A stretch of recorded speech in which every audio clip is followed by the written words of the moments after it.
Snoop Dogg.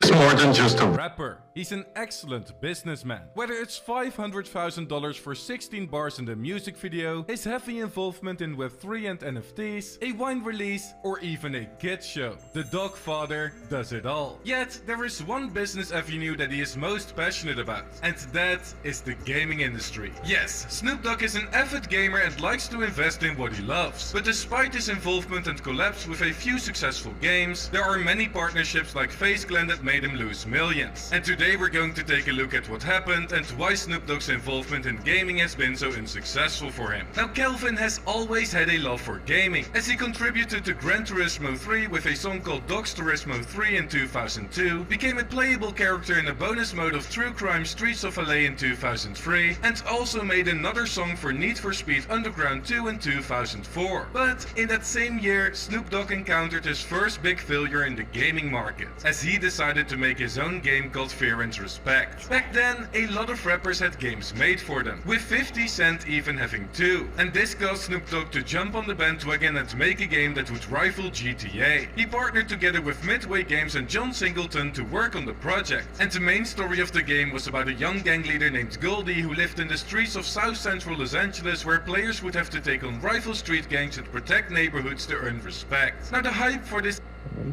Keep booming that car.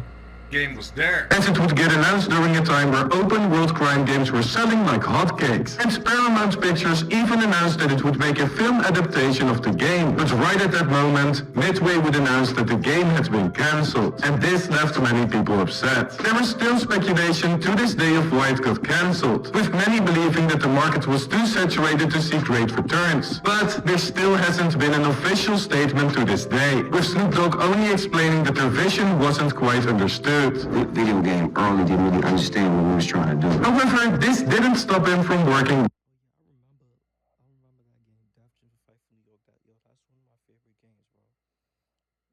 Comment down below if that's one of your favorite games too. You got mad like fiction characters and non-fiction characters that was in this game.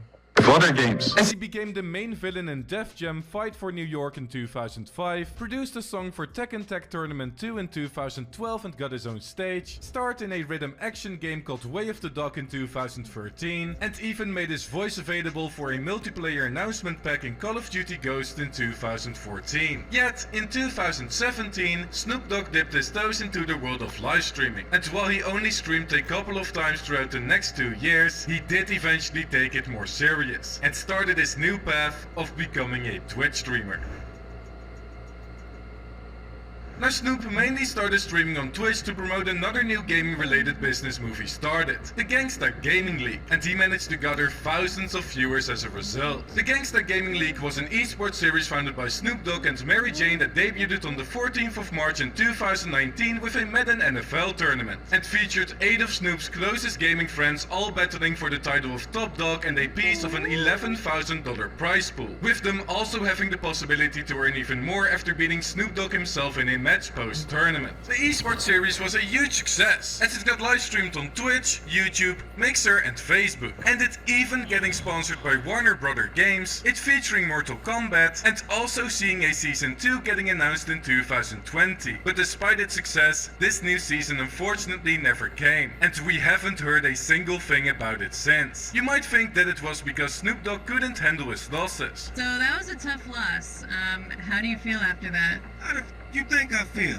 Ask no dumb questions. But this was all for entertainment, as the main reason probably involved Snoop being either too busy to continue it, seeing diminishing returns as hosting tournaments just isn't really profitable for the time and money spent on it, or that he just got bored of it with only 200 people watching it at the end, making this yet another project that he cancelled because of a lack of potential. However, a year later, he did see great success in his personal streaming career, as he frequently went viral for rage quitting and then leaving his stream open for 8 hours,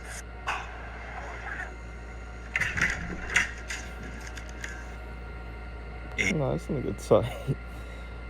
Tight. Hours later. But I feel him though. Cause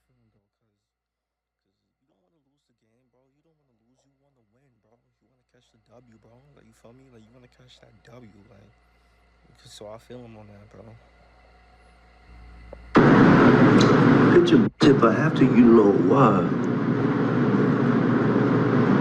Am I still streaming? Streaming without audio for 3 days and not looking at chat, or simply not even being in the stream himself. And it resulted in him reaching over 1,000 viewers again in 2021. But 2021 was also a year where crypto and NFTs were at peak popularity. And with Snoop being a widely spread investor, he of course wanted to join in on the hype as well, as the money-making opportunities in the space were huge.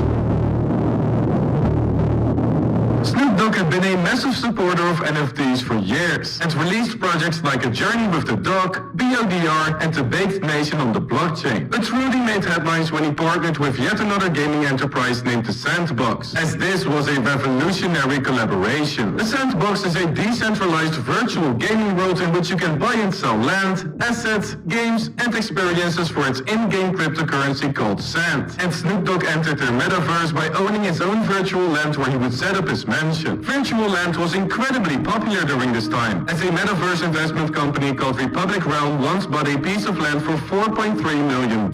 And this meant that the land next to Snoop Dogg sold for a whopping $450,000 as well. However, the collaboration did not only include his own land and mansion, but also a NFT collection that included player avatars and a limited Snoop Dogg private party pass that gave VIP access to concerts, events, Q&As and dedicated NFT drops like the Doggies not much later. The event drew in a lot of attention, and the native token experienced a massive rally over the next few months as a result, seeing a peak increase of 1,044% in November of 2021. But, like with everything in life, all good things must come to an end, as it's now down 92.72% due to the crypto crash, with no sign of recovery in sight yet. Now, although this wasn't a project of Snoop himself, it could be labeled as another flop, especially if his compensation for the partnership was limited to the value of his land and stakes in the company. But knowing Snoop Dogg and his business knowledge, he probably got an upfront fee and managed to escape a devastating loss. Also, the hype for this project could return again in a positive economic environment, and the technology behind it is always developing and advancing. So I wouldn't write this project off just yet for him. However, this wasn't the only time Snoop invested in something that multiplied his investment and then crashed, as we're about to uncover his greatest failure in the gaming space yet.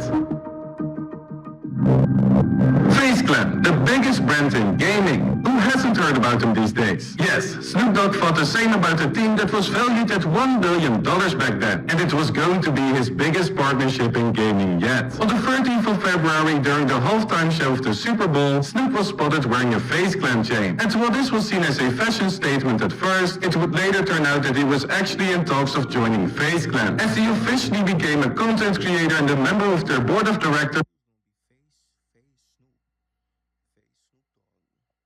a month later. This was all thanks to his son Cordell Brodus, as he brought this collaboration to life. And this meant that not only Snoop acquired $1.9 billion in stock, but also Cordell getting $250,000 for his efforts as well. The stocks would fully vest after their partnership with FaZe would end in early 2024. And Snoop's responsibilities included creating content for the organization, launching FaZe-related merchandise, and participating in key business initiatives, which ultimately never ended up happening. Apart from an introduction video, a few features, and the team and its members using him for his reach, he never really did anything for them when it came to promotion or merchandise. And after his shares were worth $3.9 million upon joining and even hit $7.4 million during FaZe Clan's peak in the summer, the stock quickly crashed with over 90% in value lost due to a combination of management and revenue problems, multiple executives resigning, old school members like Rain and Tico speaking up, and projections not getting achieved, resulting in it now sitting at 51 cents per share and it risking being delisted from the Nasdaq. Snoop Dogg noticed the turmoil and decided to resign from the board of directors effective immediately on the 29th of March in a letter filed through the SEC, claiming that the resignation was not a result of any disagreement with the company or its subsidiaries. However, because his shares weren't fully vested yet, he left with a lot less than the 320,000 shares he got. And going off various disclosures, it meant that Snoop probably left with around 106,000. Nah, that's a turtle. Nah. Bugging. shares instead. Meaning that his once $7.4 million investment eventually turned into a $53,000 payday according to Sportico. This was easily one of Snoop Dogg's biggest losses in his years of being involved in the gaming industry. But was it really that bad with no investment out of his own pockets and arguably no involvement in the team whatsoever? Seems like he dodged the bullet regardless of how much profit he lost out on. Then again, even this mistake doesn't stop his passion for the gaming business, as he stopped streaming on Twitch and has plans on tackling the live streaming market himself. This year he decided to partner up with an app called Schiller, which combines the best of Web3 technology, live streaming and NFT projects. But this wasn't his only new adventure, as he also joined the crypto casino Roobet, a crypto gambling website that has been banned in the majority of countries worldwide, including all of Europe, the US and China, which surely can't be the best for his reputation either. Yet, Snoop Dogg continues his search for the next big thing, and isn't afraid to take any risks in the process, which might eventually work out for him in the gaming sector as well. Hopefully. I hope you enjoyed the video. Leave a like if you did. Okay, that's the vid. Yeah, let me know what y'all think about like Snoop Dogg involvement in gaming and all that. How do y'all feel about his involvement in gaming?